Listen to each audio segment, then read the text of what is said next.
Hello, welcome to business ideas channel. आज जिस business के बारे में मैं बात करूंगा, उस बिजनेस में कोई इन्वेस्टमेंट की ज़रूरत नहीं होती। इस बिजनेस में कोई इन्वेस्टमेंट की ज़रूरत नहीं होती, लेकिन इस बिजनेस की ताकत और इस बिजनेस का फ्यूचर बहुत अच्छा है। यहाँ पर हम हमारी मेहनत के हिसाब से जितना चाहे उतना अर्न कर सकते हैं। जितना चाहे हम उतना अर्न कर सकते हैं। बस यहाँ जिस चीज़ की ज़रूरत पड़ती है वो है मेहनत। मेहनत से इस बिज़नेस को हम काफ़ी आगे तक ले जा सकते हैं। एक बार जब ये हमारा बिज़नेस जम जाता है तो इस बिज़नेस के में आगे चल के उतनी मेहनत करने की भी ज़रूरत नहीं होती, जितनी इनिशियल लेवल पे इसको जमाने के लिए थोड़ी मेहनत करने की ज़रूरत पड़ती है। ये बिज़नेस है बिल्डिंग मटेरियल सप्लाई का। बिल्डिंग मटेरियल सप्लाई का ये बिज़नेस है।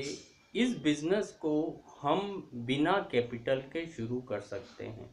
जैसे नाम से पता चल रहा है, बिल्डिंग मटेरियल सप्लाई, यानी जहाँ पर कंस्ट्रक्शन होता है वहाँ पर बिल्डिंग मटेरियल्स की ज़रूरत पड़ती है। जैसे रेत हो, सीमेंट हो, गिट्टी हो, और भी जो बिल्डिंग मटेरियल्स होते हैं जिनकी उनको ज़रूरत पड़ती है, उन सब बिल्डिंग मटेरियल सप्लाई का हम बिज़नेस शुरू कर सकते हैं। अब ये करते किस तरीके से हैं और इसको सक्सेसफुली किस तरीके से हम रन करें। ठीक है, ये इस तरीके से बिल्डिंग मटेरियल सप्लाई का बिजनेस है, नाम भी सुना है, लोग करते भी हैं, लेकिन किस तरीके से उसको एक सफलतापूर्वक किया जाए।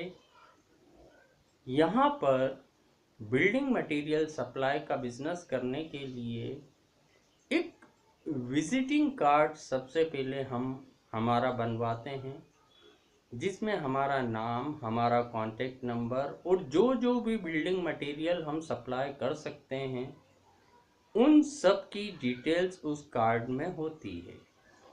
उसके बाद दूसरी चीज़ जो होती है वो होती है, ये सारे बिल्डिंग मटेरियल अलग अलग लोग सप्लाई करते हैं, अलग अलग लोग बेचते हैं इन सारे बिल्डिंग मटेरियल्स को।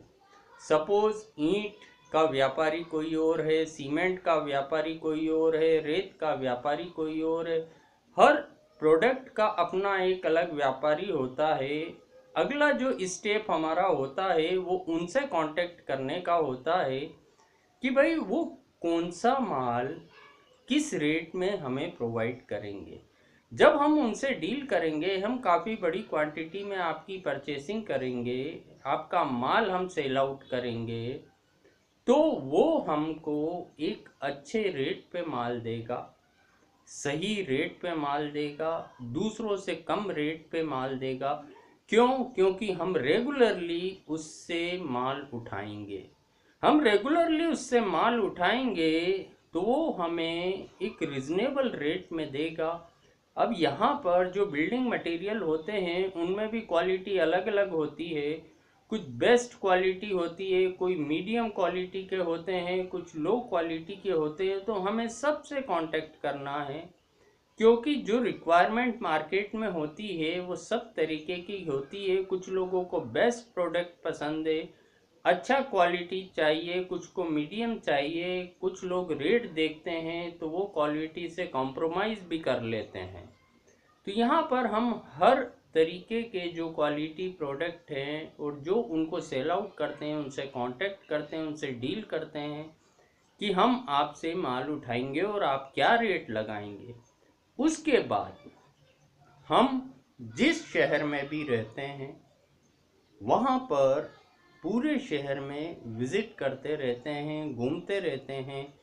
जहाँ पर भी हमें कोई कंस्ट्रक्शन की एक्टिविटी नज़र आती है, जहाँ भी कुछ कंस्ट्रक्शन होता हुआ दिखता है हमें, वहाँ पर जिन का भी वो साइट चल रही है, जिनका भी वो कंस्ट्रक्शन चल रहा है, हम उनसे कांटेक्ट करते हैं, अपना विजिटिंग कार्ड देते हैं और विजिटिंग कार्ड दे के उन्हें ये बताते हैं कि ये सारे मटेरियल हम सप्लाई करते हैं, एक बार आप हमें चांस दीजिए।